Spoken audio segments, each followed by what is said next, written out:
Hi everyone, it's Valerie Gonzalez with Vesta Consulting Group at Keller Williams. Happy New Year. I hope you and your families all had a wonderful holiday season. I'm here as always to help you make sense of what is going on in the real estate market. And with this being the first week of January, one of the things I like to do is take a look at what our numbers look like in 2023 so that we can finally see where the patterns are.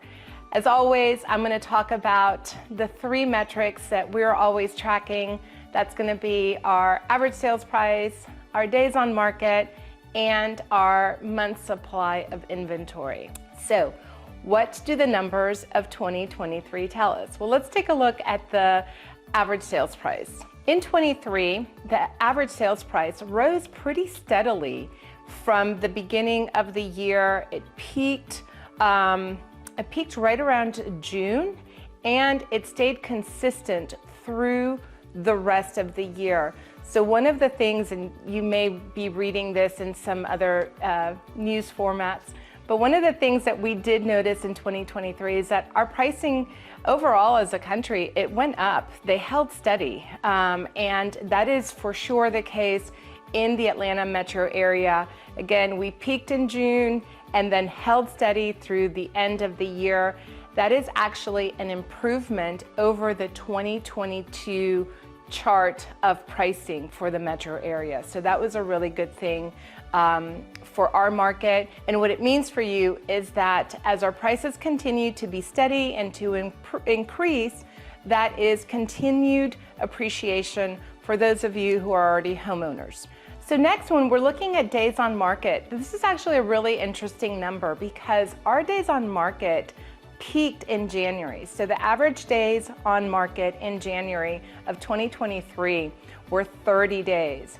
Then it had a pretty intense descent. So the days on market went down significantly as we went into the spring market last year.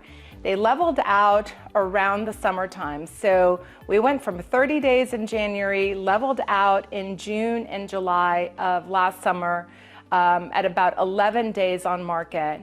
And they gradually increased into the late summer and into the fall. And we finished out the year in December with an average of about 22 days on market. What that shows me is that we saw that seasonality again, right? We've talked a lot about this, how a couple of years ago we couldn't find seasonality in our market anymore, and last year it came back. And so again, we had the lowest days on market during the spring market, leveled out in the summer, and increased again as we went into the fall and holiday market.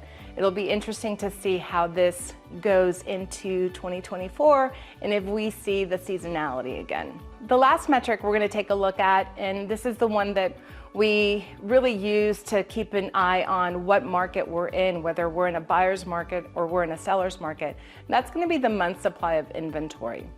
So last year, we actually saw a very gradual increase in the month supply of inventory. We started the year with about 2 months supply of inventory, and it gradually increased. It actually peaked in October of 2023, and we had 2.8 months supply of inventory.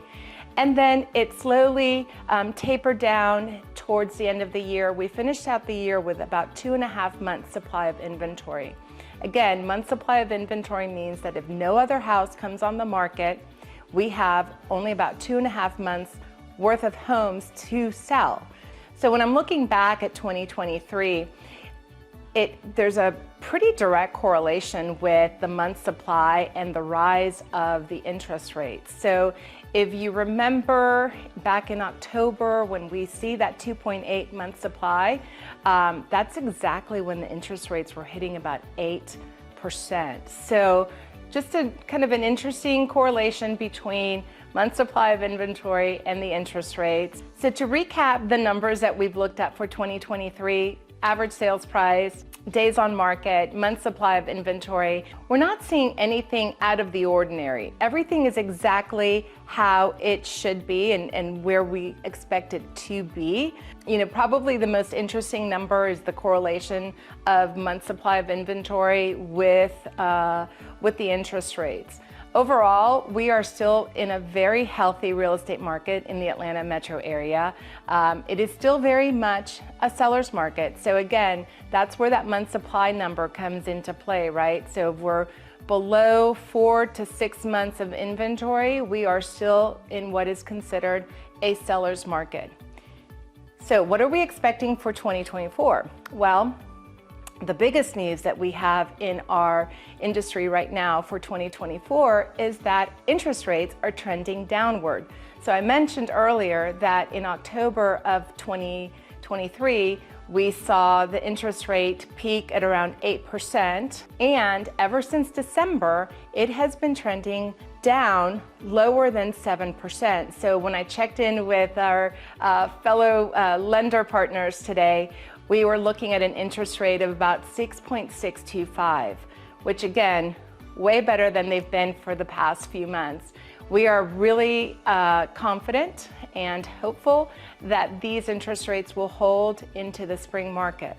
So we'll see in a couple of weeks as we head into our spring market. Again, that starts in Atlanta right around the Super Bowl. So Super Bowl is, I think, a weekend later this year, but in the first 2 weeks of February, we'll be very much into our spring market. So it'll be interesting to see how everything plays out in the next few weeks. As always, we are here to help. Whether you have a question about the real estate market, or if you or someone you know is looking to buy, sell, or invest in real estate, it would be our pleasure to help you with all of your real estate needs.